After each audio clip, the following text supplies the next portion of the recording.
Hello and welcome back. Today I'm going to be showing you how I would revise for GCSEs with about 4 weeks left to go. I'll be showing you what exactly I did to get 12 grade 9s at GCSE and what I would have done differently if I were to do them again. I'm going to split this video up into 3 main sections, and they are Prioritise, Collaborate and Motivation. So let's get straight into it. First, you need to prioritize. The most important thing to do when you're this close to your exams is prioritize quite aggressively what the most important topics are that you need to focus on.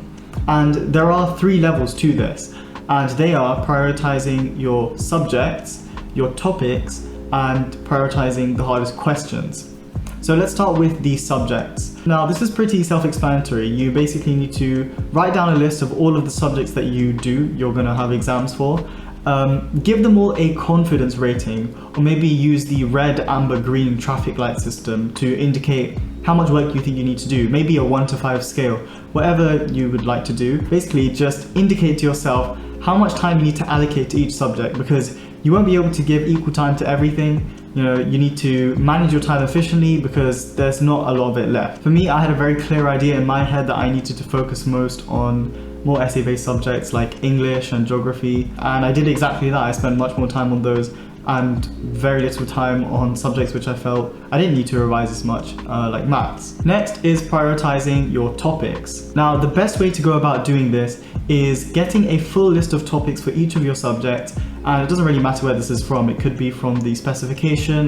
You can find that as a PDF on your exam board website. You could be using a topic list from a textbook. Whatever it is, make sure you have a comprehensive list of all of the topics in the course and go through them, give them a number rating again. Or what I would suggest doing is putting a mark next to the topics that you really think you need to go over, the ones that you're weakest with. Or equally make a list of these topics, because then you know which areas you need to spend the most time on, and you don't waste time going over content that you already know, you're already confident with, because at this point you don't want to be wasting any time. So I'll show on screen now an example of what I did for the sciences, for biology, chemistry and physics.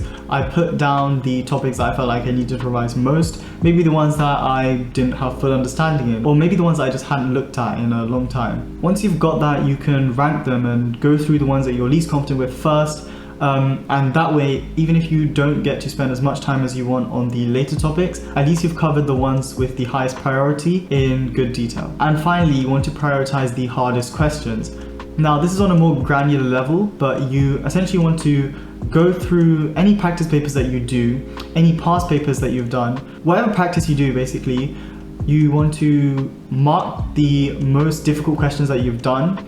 And you can do this, for example, I know people that would just put a little star next to a really difficult question, and then just before their exams, they'd go back and find these really difficult questions, look at the mark scheme, look at what notes and corrections they made, and it would stick in their head just before the exam in case a similar question came up, because again, for some subjects you get quite repetitive questions. This could be 6-mark questions for science if you find some particularly difficult ones, or maybe a particular question in the English language papers.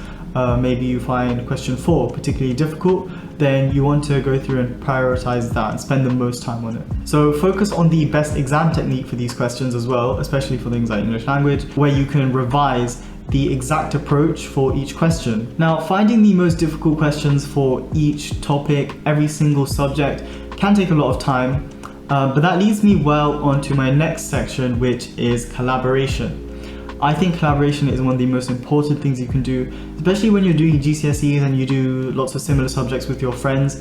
It's so important that you work together. Even if it's just a small group, the group is always greater than the sum of its parts, which means that 10 people working individually can only get so much done, but 10 people working together can get far more done. And if you pool your resources and basically share all of the great information that you find, then all of you will end up doing better. It's not a competition of you against your friends, even if it ever feels like that. It can feel like friendly competition sometimes.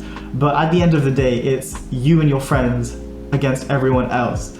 And if you uplift each other, then you'll all end up doing far better than you would have done otherwise if you worked independently. So this involves sharing great resources that you find, maybe it's some great online notes, some difficult questions that you come across, putting together the best diagrams, notes, quotes, whatever it is, together so that you can all work with the best resources possible. Don't have a closed mindset of every person for themselves, because at the end of the day, these are your friends and you want everyone to do well, and you will end up doing much better, because when you share resources with other people and you're generous, then they will most of the time naturally reciprocate and do the same for you. So be generous and open, and don't think that sharing resources is going to come at a detriment to yourself. This also involves studying together. If you have a study group, or maybe you just work with your friends sometimes at a library, at school, whatever, then one of the most effective things you can do is explaining concepts to each other. Teaching your friends will not only benefit their understanding, but it will massively improve yours. Research has shown that the most effective way of deeply learning information in the long term is by teaching it to other people. And this can be shown on many diagrams like the learning pyramid, which I'll show now. Point is, teaching other people, explaining concepts to them, reinforces it in your mind super well, because you're forced to explain it in a way that is clear, concise, and it can help you identify where you might actually have some gaps in your knowledge. And finally, on to the last section, which is motivation. You might feel like you've procrastinated too much time away, or you just don't feel motivated. You might feel like it's too late to start, but trust me, it's not too late to start. It's never too late to start. I felt the same way for a few of my subjects. I felt like, there's no way I'm going to be able to cover all of this in time.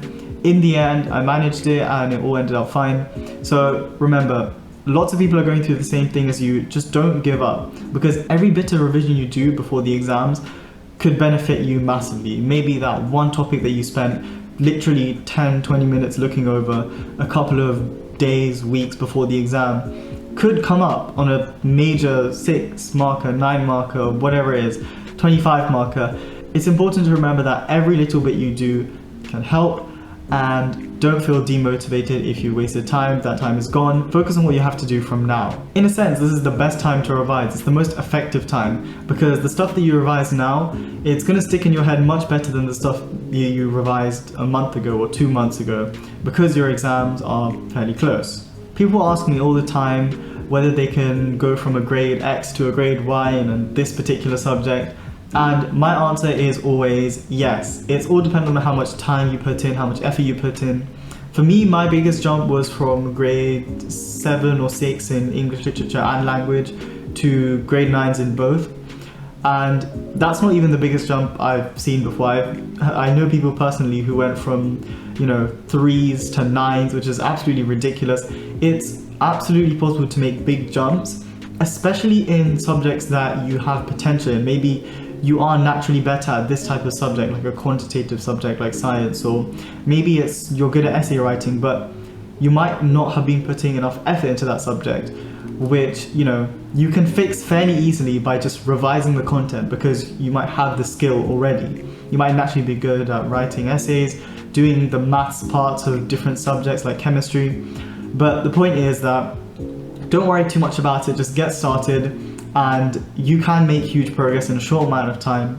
So just don't give up. Of course, you ideally want to have covered all of the content before your exams start, but remember, exams are spread out over the course of about 1 month. So that is quite a lot of time to, in between exams, maybe do some cramming. Of course, I wouldn't suggest it. Don't plan to do that at all. But just remember that there will be bits of time in between exams to cover things, to revise, look at past paper question, mark schemes.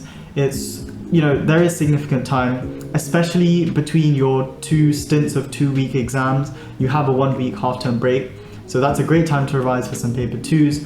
And yeah, just remember that you're not completely out of time. Put your head down and keep balance, but try and get as much done as possible from this point onwards. This is the best time to boost your GCSE grades up. For me, my motivation at this point, this close to the exams, was that after this, my GCSEs will be finished forever. The subjects that I didn't like, I wouldn't need to look at them ever again. So just remember that final push, give it your all, because you might as well. You're not going to do these subjects again, and yeah, you might as well enjoy the process as well. So that's everything I've got for you today. If you have any questions or want to talk to me, then you can let me know in the comments, or you can contact me below. Thank you so much for watching. Best of luck for your exams, and I'll see you in the next video.